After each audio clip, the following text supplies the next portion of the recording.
Olá, pessoal. Aqui é a Liliane Alemar. Eu sou neuropsicóloga. Atualmente eu estou em Uberaba, Minas Gerais. E eu estou não só atuando aqui em Uberaba, como também trabalhando na formação de profissionais em neuropsicologia aqui na região do Triângulo Mineiro.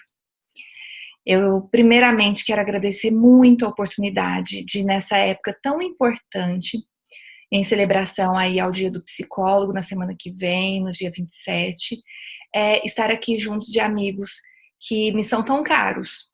Então, agradeço muito a Nath, a Nathalie, ao Jean, a essa equipe linda do CleanCog, que trabalha também diariamente, não só no intuito de atender bem a comunidade, como no comprometimento sobre a qualidade dos profissionais que atuam em neuropsicologia nas áreas da saúde como um todo. Eu tenho uma correspondência muito grande com essa história do CleanCog, bastante grande mesmo, admiro muito o trabalho deles e tenho certeza que cada um desses que está me assistindo nesse momento está em ótimas mãos para uma formação continuada e para uma construção consolidada da carreira em neuropsicologia. Então, além de agradecer, meninos, eu quero parabenizá-los pela história linda que vocês têm feito na neuropsicologia brasileira.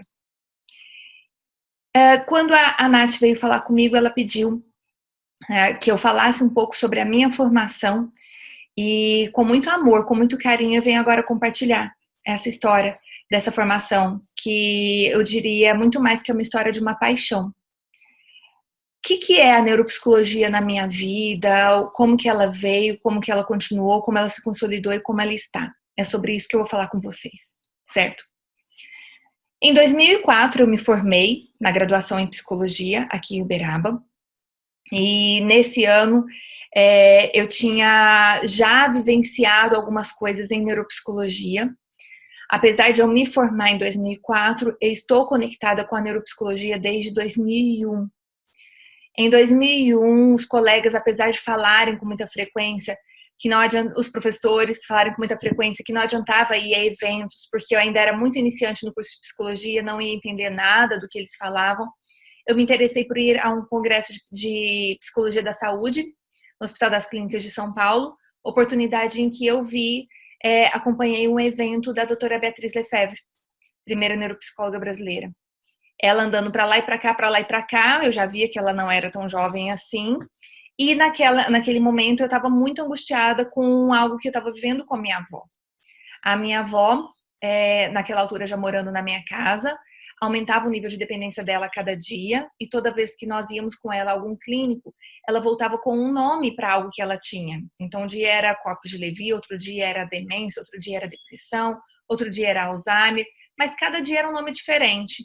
Com os mesmos clínicos ou mudando de clínico, sempre a gente tinha acesso a nomes diferentes. Fazia os exames que eram possíveis naquela época, né? Em 2001 a gente não tinha diversidade de exames mesmo, neuroimagem para investigação clínica como a gente tem hoje, muito menos o exame neuropsicológico, não aqui no interior.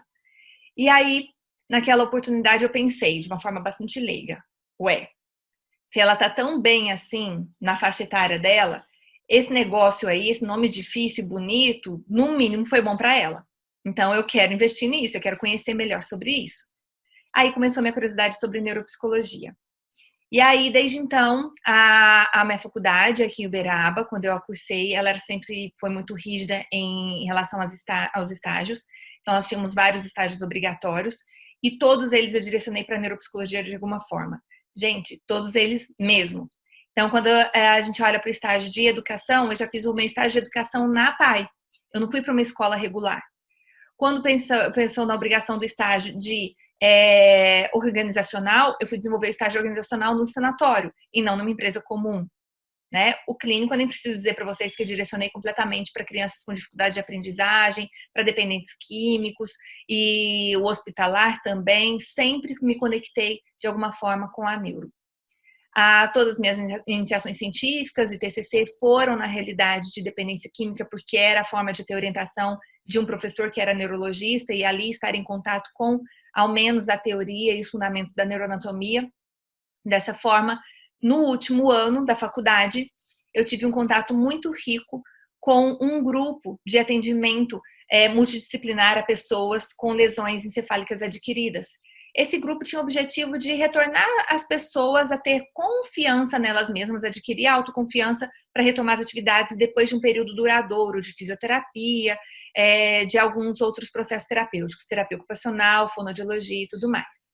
Naquele momento, a psicologia não trabalhava nem em neuropsicologia, não tinha profissionais da neuropsicologia lá, e muito menos em reabilitação neuropsicológica, né? Então, era a fono, a TO e a físio trabalhando diretamente com esses profissionais.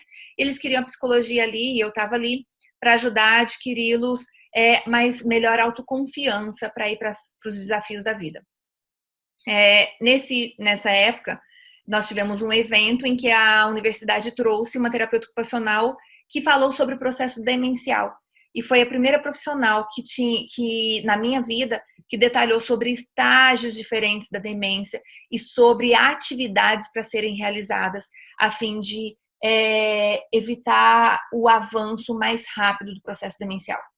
Estou falando da forma que eu recebi naquela época, da forma que eu entendi, pelo menos naquela época, com toda a minha maturidade. E aquilo para mim foi o máximo. Opa, então pode existir alguma forma de exercício, pode existir alguma coisa para ser feito pela qualidade de vida de pessoas como minha avó?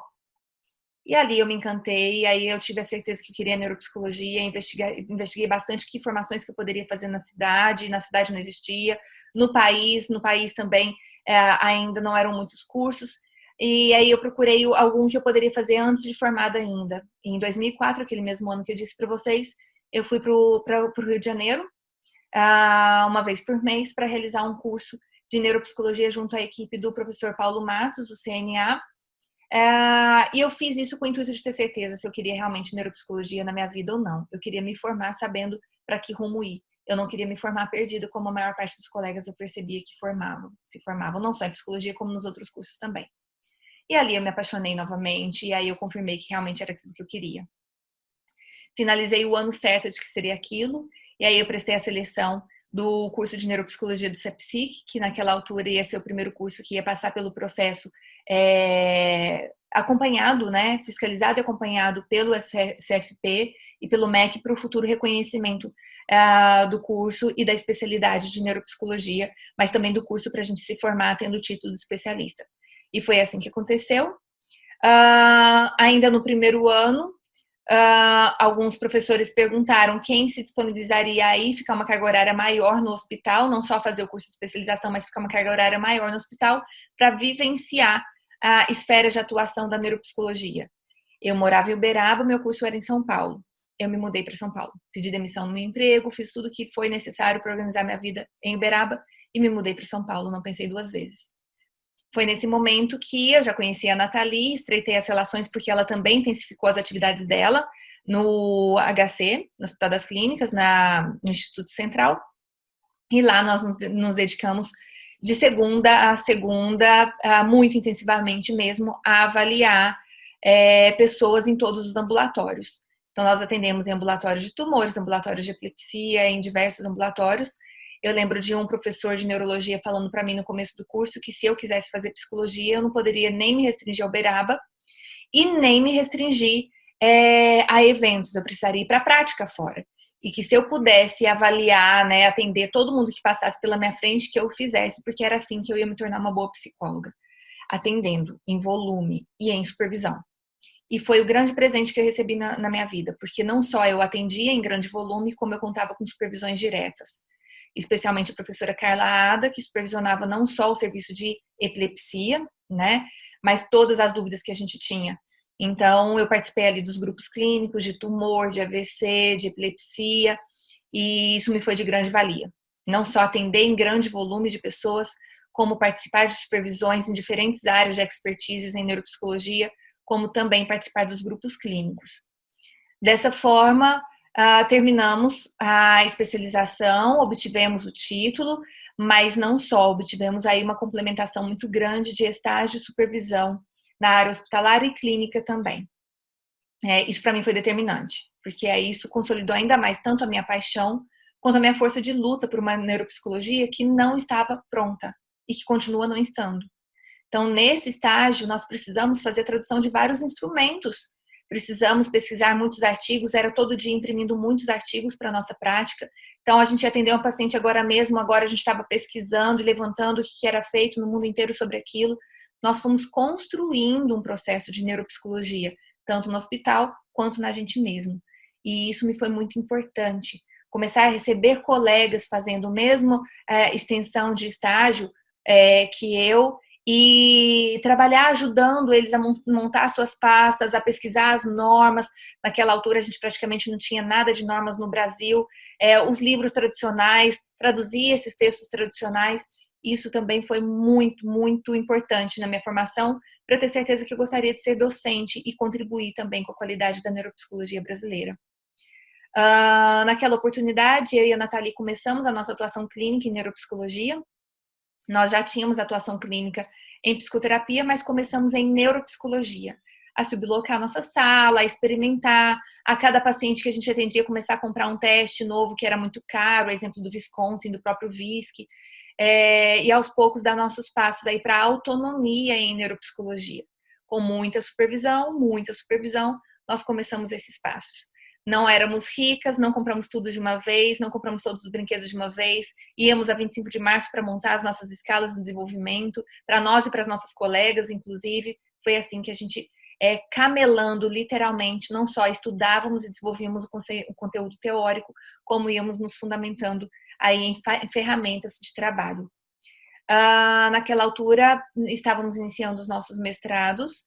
O meu mestrado foi realizado no Departamento de Neurologia Clínica do Hospital das Clínicas, e lá eu pesquisei basicamente com um grupo de epilepsia, pacientes com esclerose de hipocampo, mas era basicamente análise de dados neuropsicológicos. Os nossos objetivos era a gente ver mesmo qual que era ali a sensibilidade, a especificidade da avaliação neuropsicológica de pacientes com esclerose de hipocampo unilateral, para a gente ver se a avaliação neuropsicológica era uma boa ferramenta de lateralização da esclerose mesial de hipocampo desses pacientes. Nessa época eu passei no concurso do Sara Kubitschek para trabalhar na rede Sara Kubitschek, então precisei me mudar para Brasília, onde eu continuei indo, né, para São Paulo para as orientações com o professor Luiz Henrique Martins Castro, a quem sou muito grata por todos os aprendizados aí relacionados à epilepsia, e o professor Nitrini, que participou muito diretamente de todos os meus estudos. E aí, continuei no Sara Kubitschek, indo e voltando, e nesse momento fui me dedicar muito mais ao serviço de reabilitação, aos processos de reabilitação. Muito rapidamente no Sara, gostando muito do meu trabalho em reabilitação, eu percebi que por mais que eu pudesse fazer um pouquinho ali pela qualidade de vida das pessoas, precisávamos de alguém com conhecimento muito específico, trabalhando em esferas coletivas. Porque por mais que eu pudesse fazer alguma coisa, eu não teria nunca, em lesões encefálicas adquiridas, um resultado de transposição, de superação 100% da lesão adquirida. Que enquanto não trabalhássemos na prevenção e promoção de saúde, evitando que as pessoas adquirissem uma lesão encefálica, né, uma lesão cerebral, os números iam só aumentar. Os números iam aumentar, tanto de quantidade de pessoas, quanto de valores investidos nessas pessoas, quanto de famílias que precisam parar de trabalhar para acompanhar essas pessoas que muitas vezes são independentes, autônomas e precisam de cuidadores o tempo todo, de auxílios o tempo todo. Então elas eram independentes e aí retornam, né, à posição de filhos, retornam à posição de bebês muitas vezes dessas famílias. A minha implicação ali naquele momento se tornou uma implicação muito intensa com a saúde pública brasileira. De forma que terminei meu mestrado, desejei retornar para minha cidade para começar a construir ali um formato de reabilitação e estimulação no interior. Para mim era muito, muito doído ver as famílias investindo, se deslocando tanto para as unidades das redes SARA, de hospitais ou outras redes, mas quando elas voltavam para a sua realidade, elas não conseguiam aplicar aquilo que era desenvolvido 100% nesses locais, porque o cotidiano, a rotina deles era muito diferente do que era treinado nos hospitais. Ter também acompanhantes não era tão simples assim. Com muita frequência os pacientes iam e voltavam dos meus atendimentos, e cada vez que voltava era com um cuidador diferente, que não era aquele que tinha sido treinado, né? E nem sempre tinha acesso a vários serviços de saúde para procurar por um fono, um TO, um físio, um nutri e tudo mais, um professor de educação física. Enfim, essa se tornou minha implicação em voltar para minha região, estar com a minha família, e nessa região que era muito própria, uma cidade de médio porte, consegui instituir um serviço que fosse implicado com coletividade, fosse implicado com a sociedade do local, para a gente conseguir estruturar um serviço de reabilitação eficiente em loco, pelo menos para as pessoas daquele ambiente.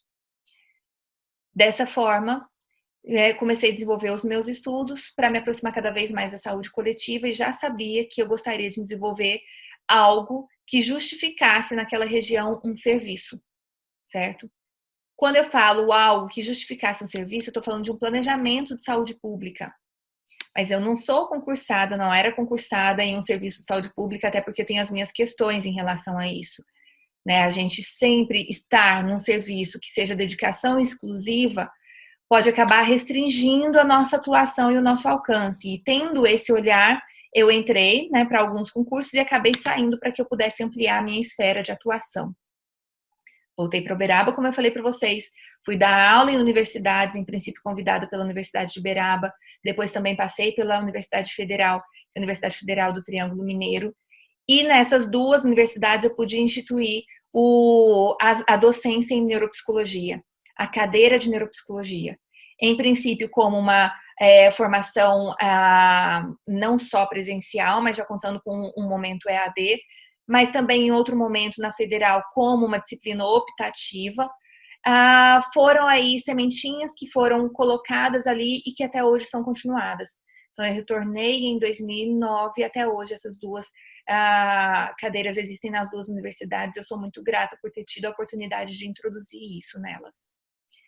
No entanto, desejei investir muito, muito intensamente a pesquisa em epidemiologia, em planejamento, em primeiro levantamento de números para planejamento de serviços de saúde, e por isso que o meu doutorado, apesar dele ser dedicado à realidade do trauma, ele foi realizado um serviço de medicina social, no departamento de medicina social, que a gente chamava naquele momento de saúde na comunidade, hoje é chamado de saúde pública, da Faculdade de Medicina da USP em Ribeirão Preto, certo?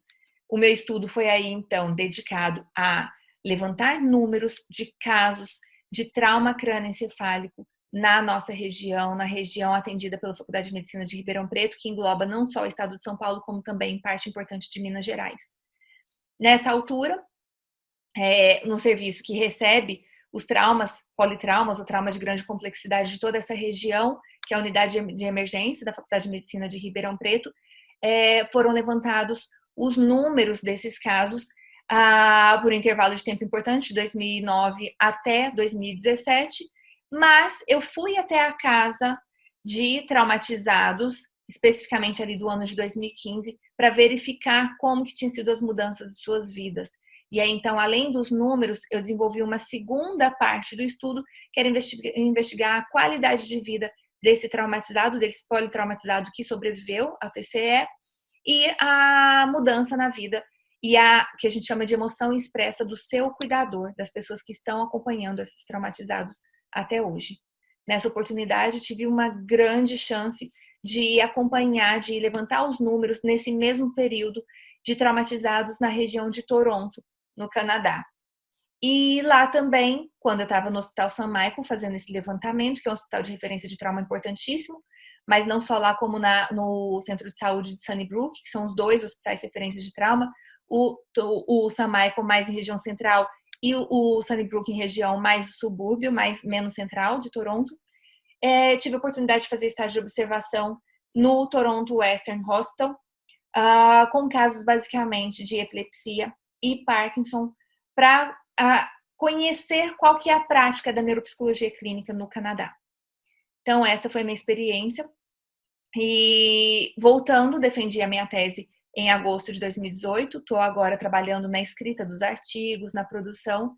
Mas o que eu tenho para dizer para vocês é que caminhar da avaliação à intervenção, reabilitação neuropsicológica, que a gente chama de reabilitação contextual ou holística, e para o preventivismo, faz a gente ter uma visão um pouco mais ampla do que é a neuropsicologia e o nosso compromisso na sociedade. Eu diria que a neuropsicologia, ela se compromete como nunca em tudo que está acontecendo no nosso mundo, especialmente nesses tempos de Covid-19. Ter um olhar amplo, um olhar como de cima, de guarda-chuva da saúde pública brasileira, nos mostra o quanto a neuropsicologia é fundamental, não só nos nossos consultórios protegidos, né, blindados, confortáveis, como nos postos de saúde, nas UTIs, nos serviços de saúde mais básicos e mais restritos, mais sem recursos, para a gente literalmente orientar pessoas e falar sobre o quanto o nosso corpo e nosso cérebro são frágeis e expostos. Então, eu sou uma apaixonada pela neuropsicologia. Digo para vocês que, apesar da gente precisar de estar em todas as esferas, a gente precisa amadurecer nas nossas supervisões, intensificar cada vez mais o nosso olhar político, social, e assim a gente ter mais direção na condução dos nossos casos. A avaliação neuropsicológica, que não é nada simples, ela conta com os testes como ferramentas auxiliares para o nosso olhar. Então, se tem uma coisa que eu preciso dizer para vocês, que marcou a minha vida, foi ouvir a doutora Beatriz falando que nós não somos testólogos, nós somos neuropsicólogos. E que não é à toa que nós precisamos ter a psicologia como formação básica para fazer um diagnóstico, fazer uma avaliação, para intervir sobre a pessoa. É porque, de fato, nós precisamos amadurecer o nosso olhar humano, nosso olhar ético, moral, político, para entender no contexto cultural, social das pessoas, a gente dizer algo sobre elas, quanto mais escrever sobre elas. E com muita responsabilidade. Então, para isso, pessoal, neuropsicologia não é algo simples. Eu continuo errando muito. Até hoje e sempre, por favor, sempre, continuarei fazendo cursos, indo ao Clincog para realizar cursos, como fui o ano passado e vou continuar sempre. Buscando as supervisões, recebo sim casos extremamente diferentes, bizarros. Por muitas vezes busco supervisão para casos que são idênticos, porque eu tenho medo de que meu olho esteja normalizando as coisas, se acostumando com os sintomas, vendo tudo como a mesma coisa. Tenho pavor de escrever relatórios, laudos que são parecidos com os anteriores, porque me dá a impressão de que eu estou banalizando alguma coisa, passando por cima de alguma coisa. Nós continuamos sendo humanos, continuamos sendo psicólogos. Tenho hoje 15 anos de prática, de minha vida 100% dedicada à neuropsicologia. Em função disso, fundei o instituto que eu falei para vocês, que é o INEPS. Por favor, quem quiser ver, seguir, acompanhar, nos apoiar, www.ineps.com.br. Nós também temos o Instituto INEPS no Facebook, no Instagram. Oferecemos cursos, trouxemos agora, conseguimos trazer o curso da Sapiens, da Genus, que é reconhecido pelo Conselho Federal, pelo MEC, para especialização em neuropsicologia. Vamos começar o curso de reabilitação neuropsicológica, porque nós precisamos multiplicar a ideia de que a neuropsicologia precisa estar em todos os lugares. Temos escassez de vagas da neuropsicologia nos hospitais, o que é um pecado, porque a neuropsicologia nasceu nos hospitais. Temos aí uma dificuldade grande de olhar a neuropsicologia do trabalho, precisamos de profissionais se dedicando a isso. Neuropsicologia do esporte, que já é tão promissora, tão vasta, extensa fora do Brasil. Nós estamos no país do futebol, no país do MMA, com tantas lesões sendo provocadas e nada de neuropsicologia atuando lá naquela realidade, né? Da mesma forma que a gente vê no Canadá, e eu vi muito de perto, a neuropsicologia dedicada aos esportes do inverno, ao hóquei, né? Ao basquete. Então, o basquete da NBA conta com neuropsicólogos, né? Precisamos de quantitativo de qualidade e com muita crítica, não aquele neuropsicólogo que quer só saber qual que é o próximo teste para comprar, qual que é o próximo teste para eu ver ali as normas e tudo mais para eu fazer o curso e parar por ali só no tecnicismo, na testologia. Então, eu tô aqui, pessoal, me dispondo a minha história, entrar em mais detalhes para vocês, para contar um pouquinho mais, para a gente conversar, seguir conversando através do Cleancog ou através de qualquer rede, por favor, sou sempre muito acessível. Mas, por favor, engrossem esse caldo, esse molho da neuropsicologia consciente, de qualidade, de busca constante por atualização, de desconstrução cotidiana para construção de responsabilidade, de novos critérios diagnósticos, de novas formas de olhar para o comportamento, muito mais que pelos testes, certo? Estou aqui, fiquem à vontade. Eu sei que vocês vão assistir uma série de vídeos e em seguida discutir. Qualquer coisa, por favor, não hesitem em entrar em contato comigo. De novo, Jean, Nath, todo o meu coração e reconhecimento pelo trabalho incrível que vocês desenvolvem. Estamos juntos sempre, lutando aí pela, literalmente, militância de uma neuropsicologia ética, acessível, coletiva, básica, né? E muito feliz. Um beijo para todos vocês. Fiquem com Deus.